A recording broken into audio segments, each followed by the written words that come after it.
Welcome to the Rare History Channel. 10 ways the Watergate scandal was far worse than you realize. When 5 men connected to Richard Nixon's re-election campaign were caught breaking into the Democratic National Committee's headquarters at Watergate, it sparked one of the worst scandals in American political history. But the story you usually hear of a president covering up the wiretapping of his rivals' phones was only the tip of the iceberg. There are details that usually get cut out of the story that expose just how deep political corruption ran during the time of Richard Nixon. There's a whole level to the Watergate scandal that most people have heard, and it delves into everything from murder, kidnapping, and political prostitution rings to illegal experiments on American citizens. Fact number 1. The original plan involved kidnappings and prostitutes. G. Gordon Liddy, finance counsel for Nixon's re-election campaign, had initially envisioned a far-reaching plan to dismantle the Democrats before the Watergate break-in took shape. His audacious ideas were a blend of espionage, blackmail, and deception. He proposed kidnapping anti-war activists and detaining them in Mexico until the conclusion of the Democratic National Convention. Parallel to this, he intended to funnel funds to Shirley Chisholm, a black congresswoman, expecting this move to create racial and gender tensions, which would weaken the Democrats' unity. His plot also included luring political figures onto a yacht filled with prostitutes, hoping to catch them in compromising situations. From this array of controversial strategies, John Mitchell, who chaired Nixon's campaign, greenlighted only the wiretapping proposal. Number 2. Nixon's men plotted a journalist's murder. In the lead-up to the infamous Watergate scandal, Nixon and his team found themselves challenged by Jack Anderson, a journalist who laid bare secret U.S. support for Pakistan in its conflict against India. This revelation irked Nixon's top aides, leading to hush-hush meetings about how to neutralize Anderson. They weighed options like disseminating fake news to discredit him or starting baseless rumors about his personal life. However, the discussions took an even more sinister turn when assassination became a genuine consideration.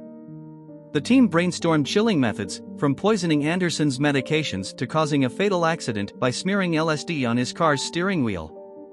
Only the unfolding Watergate scandal pulled their attention away from this nefarious plot. Number 3. John Mitchell's wife was kidnapped, beaten, and drugged. When the Watergate break-in became public knowledge, Martha Mitchell, John Mitchell's wife, had an unsettling feeling about her husband's involvement. As she attempted to voice her anxieties during a call with journalist Helen Thomas, her communication was violently cut short. Nixon's security agent, Steve King, forcefully intervened, disconnecting her call and proceeding to physically assault her. In the following days, Martha was imprisoned in a country club room in New York, where she underwent a traumatic ordeal. She was tranquilized against her will, deprived of food, and remained a virtual hostage. She bore visible scars of her confinement, including a severe injury from her hand being thrust through a window pane. Upon regaining her freedom, Martha showcased immense courage, penning a letter to the media detailing her traumatic experiences and vowing to expose the truth behind her unlawful detention. Number 4. Howard Hunt's wife may have been murdered to keep her quiet. In the aftermath of the Watergate break-in, another potentially sinister event took place. Dorothy Hunt, wife of Howard Hunt, tragically died in a plane crash on December 8, 1972. With her, she carried $10,000 in cash and cashier's checks, a detail that raised eyebrows. The ever-controversial Chuck Colson suggested the crash wasn't accidental at all, but rather a deliberate act by the CIA, with the intent to silence Dorothy and erase any incriminating evidence that could be detrimental to Nixon.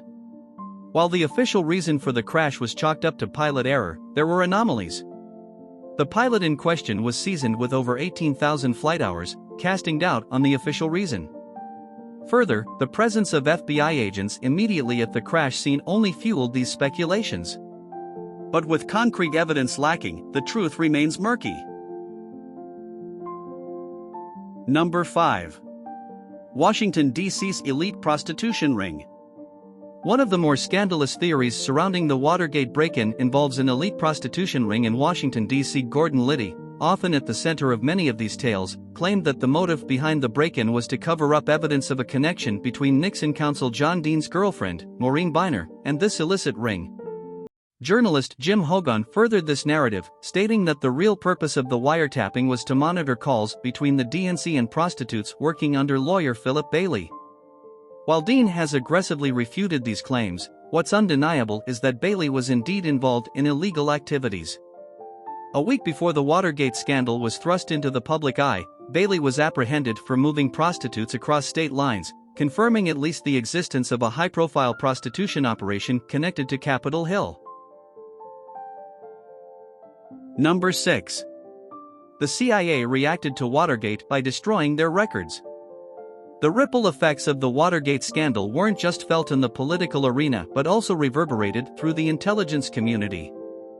Fearing a similar exposé of the CIA's own shady undertakings, particularly the controversial MKUltra program, CIA Director Richard Helms made a swift decision.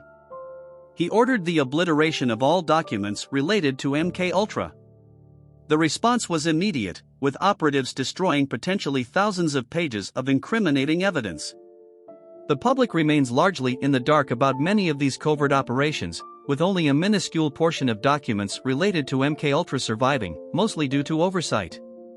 These documents, mainly financial records, offer just a glimpse into the agency's secretive actions, but the true scale and nature of their deeds might remain hidden forever, thanks to the agency's reactionary measures post-Watergate. Number 7. The CIA was spying on at least one member of Congress. In the midst of the Watergate scandal investigation, the Senate Watergate Committee uncovered the CIA's deep-rooted habit of monitoring U.S. citizens. While COINTELPRO's controversial actions against civil rights activists and anti-war protesters had already raised eyebrows, revelations of the CIA's covert surveillance on members of Congress added fuel to the fire.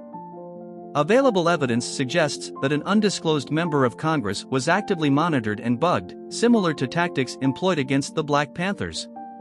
Speculation abounds regarding the scope of this surveillance, as documentation hinted at numerous politicians possibly being monitored under the tag of dissident Americans. Number 8.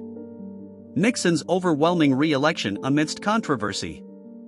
The Watergate scandal revelations, which exposed a host of misdeeds and nefarious activities, seemingly had little effect on Nixon's electoral prospects.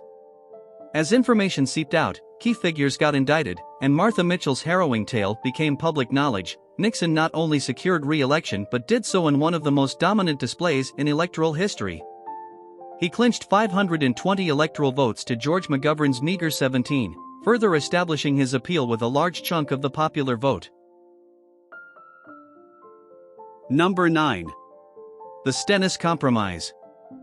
Upon the disclosure of Nixon's potentially damaging tapes, he endeavored to keep their contents under wraps by proposing the Stennis Compromise. This strategy involved having Senator John Stennis, an elderly statesman with significant hearing impairment, to transcribe the tapes. Assisting him would be Nixon's close associate, J. Fred Buzzhart. This blatant attempt to possibly manipulate the content of the tapes initially received approval from various quarters. However, Special Prosecutor Archibald Cox's staunch opposition to the compromise triggered the notorious Saturday Night Massacre, where Nixon ordered a series of firings. Number 10. Nixon nearly pardoned himself. Post-resignation, Nixon pondered the possibility of granting himself a pardon. Seeking clarity on its feasibility, he engaged in consultations with his personal attorney and the Department of Justice. The responses were mixed. While his lawyers saw potential in the idea, the Department of Justice remained skeptical. Interestingly, the Department of Justice highlighted an intriguing loophole: Nixon could, in theory, temporarily elevate Ford to the position of acting president. In this capacity, Ford could pardon Nixon, allowing the latter to then either step down or reclaim his presidential duties. While Nixon eventually opted against this path, the subsequent pardon by Ford showcased the labyrinthine nature of political maneuverings during the Watergate period.